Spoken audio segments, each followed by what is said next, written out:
مگر جس طرح سے اس وقت عدالتیں فیصلے دے رہی ہیں جو کہ بہت اتنے دباؤ کے باوجود وہ فیصلے دے رہی ہیں، اگر یہی 6 سال پہلے کیا ہوتا، اسی طرح عدالتیں کام کر رہی ہوتی، تو کیا آج کے دن ہم دیکھتے جو ہائیبرڈ پلس میں ہم پھر رہے ہیں؟ دیکھیں، ہائیبرڈ کا نظام اور ہائیبرڈ پلس میں جانا یہ سیاستدانوں کی کمزوری ہیں۔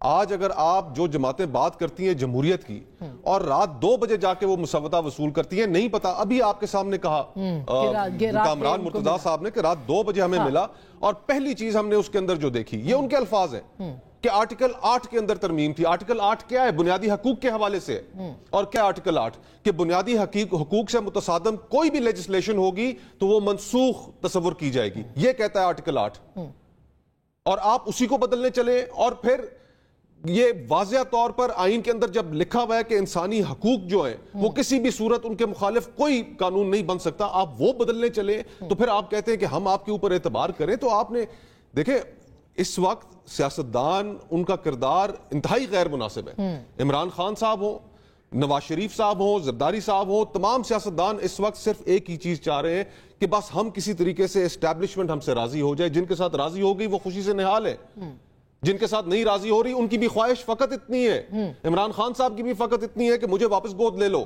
بالکل، مگر احمد اویس صاحب، آپ کو نہیں لگتا کہ ماضی میں جس طرح کے فیصلے ہوتے رہے، اگر وہ فیصلے جو کہ اب نہیں ہو رہے اس وقت نہ ہوتے تو پاکستان کا سیاسی نظام اتنا کمزور نہ ہوتا، پارلیمنٹ اتنی کمزور نہ ہوتی؟ ایک وزیر اعظم کو جس طرح سے آپ نے رخصت کیا، 2 وزرائے اعظم کو، وہ اس وقت تو خاص کر کے تحریک انصاف تو ساتھ کھڑی تھی عدالت کے۔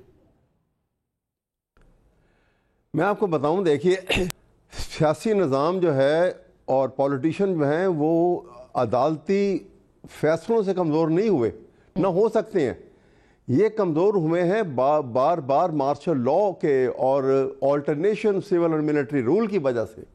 انٹرفیئرنس جب اتنی زیادہ بڑھ گئی کہ آپ نے دیکھا کہ ابھی جس طرح بڑی کھوکھر صاحب نے تو خوبصورت باتیں کی کہ انہوں نے کہا کہ ہائیبرڈ اینڈ ہائیبرڈ پلس اور پھر اور بھی آگے بھی چلے گئے پرو میکس۔ میں یہ عرض کر رہا ہوں کہ دیکھیے آپ کو میں ایک چھوٹا سا لٹمس ٹیسٹ دیتا ہوں۔ یہ کہتے ہیں کہ جی اب ایسا نہیں ہو رہا۔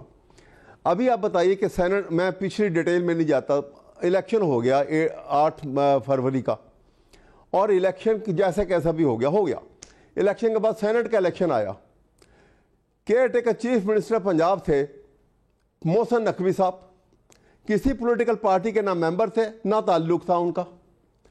الیکشن کے لیے جب وہ کھڑے ہوتے ہیں تو ہر پولیٹیکل پارٹی نے اپنا کینڈیڈیٹ کھڑا کیا ہوا تھا، وہ اپنے کینڈیڈیٹ کو چھوڑ کے انہوں نے ایک ایسے بندے کو جو کسی پولیٹیکل پارٹی کا ممبر نہیں ہے، یہ ساری بڑی پولیٹیکل پارٹی اس کو ووٹ دے کے کامیاب کر رہی ہیں، کس کا کہنے کے اوپر؟ تو سر یہ تو ماضی میں باپ پارٹی بن گئی تھی، اس طرح سے پوری کی پوری باپ پارٹی آ گئی تھی، اس کی بینیفیشری بھی بعد میں۔ جی میں جہاں بھی سوال یہ میں عرض کر رہا ہوں کہ یہ اس کو جسٹیفائی کسی سٹیج پہ نہیں کیا جا سکتا، اور کہیں ختم تو ہونا ہے۔ اگر یہ برائی چلتی آئی ہے تو یہ ایک کلمینیٹنگ پوائنٹ تک آ گئی ہے، اس کو کہیں تو آپ نے ختم کرنا ہے۔ اور دوسری بات میں ایک بڑی اہم بات کروں گا جو ابھی ایک جوڈیشری کے حوالے سے، سپریم کورٹ کے اور یہ کانسٹیٹیوشن کورٹ کے حوالے، میں آپ کو بتاؤں ججز کو کنٹرول کرنے کے لیے ان کی انٹیگریٹی وائز اور ان کے کوڈ آف کنڈکٹ کو اور مضبوط بنانے کے لیے کہ وہ جو کمزوریاں ہم نے نشاندہی کی ہیں وہ نہ ہوں۔ اگر انہوں نے کچھ کیا ہوتا نا، دیکھیے جس کو نہیں چھوڑا، جس چیز کو چھیڑا بھی نہیں ہے، وہ سپریم جوڈیشل کاؤنسل ہے۔ آرٹیکل 209 آرٹیکل 209 میں یہ اگر کوئی ترمیم ایسی لے کے آتے کہ جہاں ججز ذرا بھی کوئی اپنے پروفیشنلزم سے اور جو وہ اوتھ سے رائٹ لیفٹ ہو کے اور وہ کوئی ایسی بات کر رہے ہیں کہ جہاں سے وہ کوڈ آف کنڈکٹ جو ہے اس کی وائلیشن نظر آ رہی ہے، تو فوراً بڑا اسٹرانگلی وہ صرف ایک آرٹیکل 209 جو وہ آئین کا حصہ بنانے کے نہیں رکھی ہوئی، اس کو استعمال میں لے کر آئے، اس میں ترمیم کی ضرورت تھی، اس کو چھڑا نہیں گیا بالکل۔ 12 کر دیے انہوں نے اراکین، مگر دیکھیں نا احمد اویس صاحب، ایک شخص کے اوپر جتنے بھی مقدمات ہیں، ہائی کورٹس کو دیکھیں سر ہائی کورٹس کو دیکھیں یا کورٹس کو دیکھیں، وہ جاتے ہیں ایک سیکنڈ کے اندر لوگوں کی ضمانتیں ہو جاتی ہیں۔ کسی کے اوپر دہشت گردی کا پرچہ ہے، یہ پہلے نہیں ہوتا تھا۔ یہ بات نہیں ہے، ایسے نہیں ہوتی۔ ایک بات میری بات سنیے گا، آپ ساری دنیا میں، ایک منٹ سنیے گا، پاکستان نہیں، ساری دنیا میں